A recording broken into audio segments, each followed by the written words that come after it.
So when the crowd saw that neither Jesus nor his disciples were there, they themselves got into the boats and went to Capernaum looking for Jesus.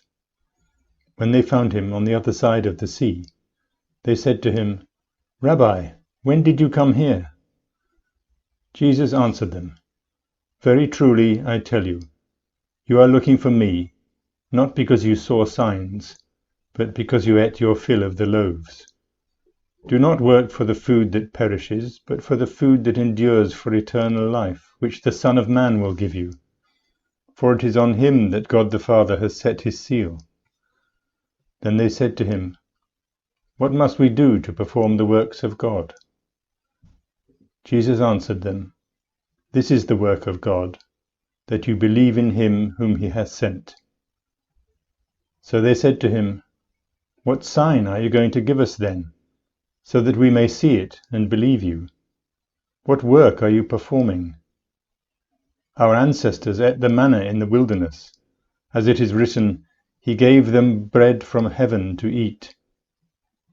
Then Jesus said to them, "Very truly I tell you, it was not Moses who gave you the bread from heaven, but it is my Father who gives you the true bread from heaven. For the bread of God is that which comes down from heaven and gives life to the world." They said to him, "Sir, give us this bread always." Jesus said to them, "I am the bread of life. Whoever comes to me will never be hungry, and whoever believes in me will never be thirsty."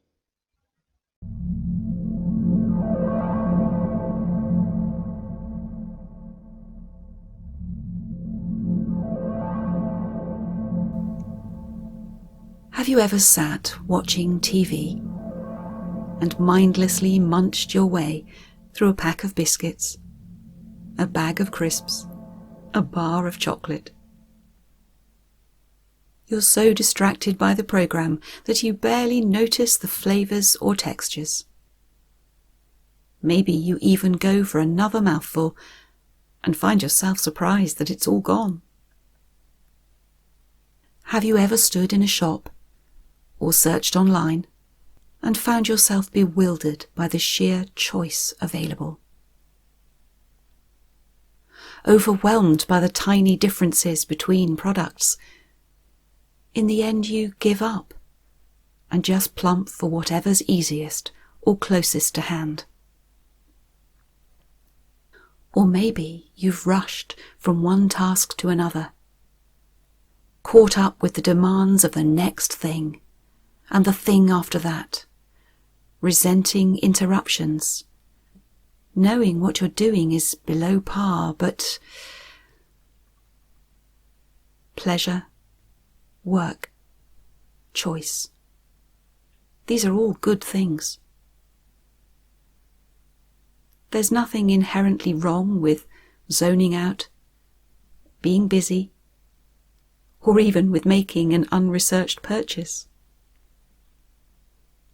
But if we immerse ourselves too deeply in distractions, we miss so much. The flavour, the texture, the detail, the quality that could be in our lives.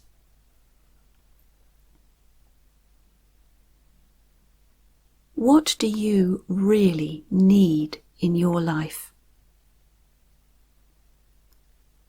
What do you yearn for these days? Jesus reminds the clamouring crowds that he doesn't do magic tricks.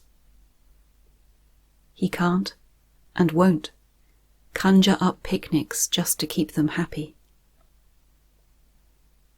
What they really need is so much more.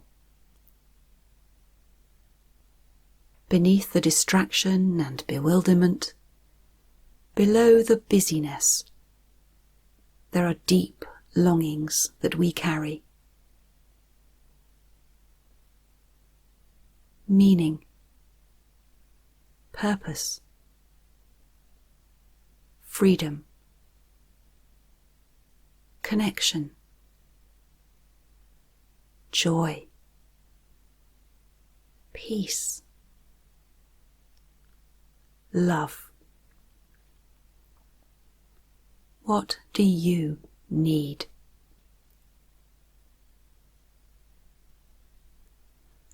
Allow Jesus to pinpoint what is missing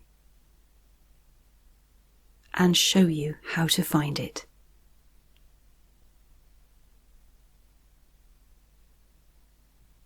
With the bread that we need for today,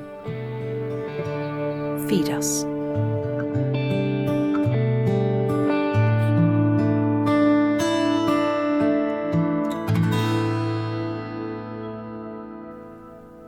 Give me a candle of the Spirit, O God, as I go down into the deeps of my being.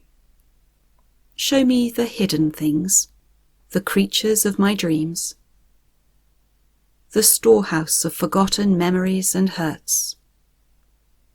Take me down to the spring of my life, and tell me my nature, and give me my name.